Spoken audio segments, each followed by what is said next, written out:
What's up, C.O.L? This your man, C. Meal. C from the D coming at you with everything that's real. And today is a lovely, lovely day. You know what I'm saying? Always be thankful for all your blessings. That's a must. Today we will be talking to you about 10 signs that the narcissist is falling apart internally. 10 signs the narcissist is falling apart internally. Um, Number 10, uh, they will be hurt emotionally and stressed out. Narcissists do have emotions, but for the most part, they don't know how to regulate them properly or categorize them. Um, they don't know how to categorize their emotions, so that wounded inner child begins to take over. And now here comes the baby tantrums. You know what I'm saying? But now it's yelling and screaming and really loud because they real grown and should be really past that, matured. But that same temper tantrum they was throwing when they was 8 is when they probably had something bad happen to them. That's where they got stuck at. They never got past that. That's why they don't mature. So that's why that same temper tantrum comes out. Number 9, weakness and pain.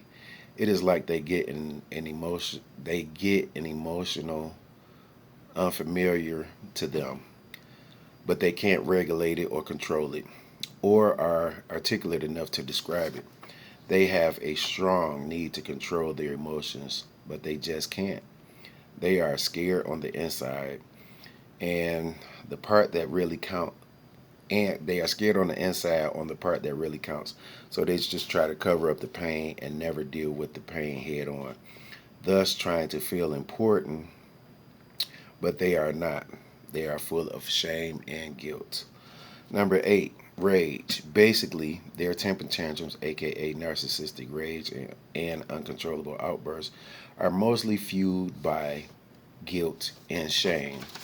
Um, a big portion of unresponsibility, they can't regulate their own emotions. It's guilt, shame, and a big portion of unresponsibility. Plus, they can't regulate their own emotions. You know what I'm saying? So they are frustrated, like on a constant basis almost. Reacting impulsively, they will feel like they have lost their confidence, aka their mojo, and that misleading, hard-earned facade and pretense uh, that they have built up over the while with you. You know what I'm saying? They don't want to lose that.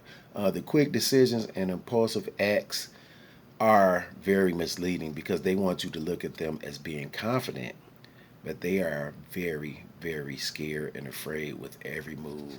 So they try to make you think like every move they make is like the shit. You know what I'm saying? It's not. Um, Number 6, withdraw. Ghosting you or pulling away from any conversation because of guilt and shame.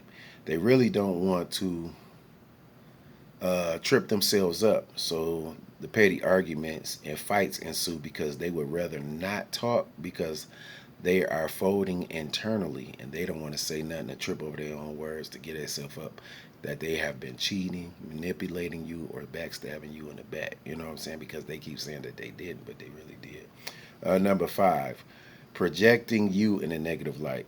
When they begin falling apart, they project what they are doing behind your back as if you would be so low as them. Passive aggressive is their way, making it seem like it's your fault when it is 100% the narcissist's fault.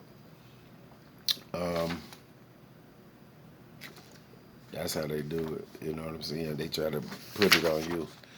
Number 4, they are very, very revengeful. They are so revengeful. They will do things that you wouldn't believe behind your back, and you wouldn't and won't think twice. I'm talking about with anybody, with any of your friends, any of your family members, or better yet, your enemies. They love doing that one. They care about themselves, so they don't care about themselves.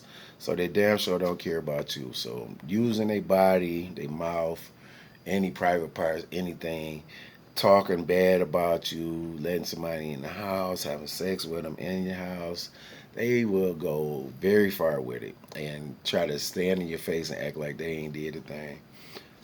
Number 3, Compulsive behavior, drugs, alcohol, cigarettes are common for the narcissist because they can't feel genuine happiness. They can't regulate their emotions. They can't come to terms with them. They can't face them head on, so they can't feel genuine happiness. They don't even know how to take responsibility for their own self, which would set them free, and they can feel genuine happiness.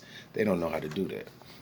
They think admitting to a default or a wrong means that life is over. They think that you have to be perfect. You know what I'm saying? Once you grasp the idea that you'll never be perfect, is then when you'll start to begin to enjoy life a little bit more. You'll never be perfect. You know what I'm saying? And that's okay because we're human. That's cool. You know what I'm saying? Number two is depression. Narcs get anxiety and depression coupled with PTSD or some other type of psychiatric disorder. They can't gauge, recognize, or regulate emotions. That's out of their league, out of their realm. They stop maturing, they stop growing emotionally, and they just never learned to do that. So whatever age that they had the mishap happen to them in life, they basically mentally and emotionally at that state. They never got past it. They never will. Number one, self-destruction, which includes suicidal thoughts or harming themselves and them threatening you with killing themselves to reel you in again. It's such a very sick game, but they will do it and pull this on you to regain control. It's very sick. Watch out for these steps. This C. Mill. Thanks for tuning in. Peace.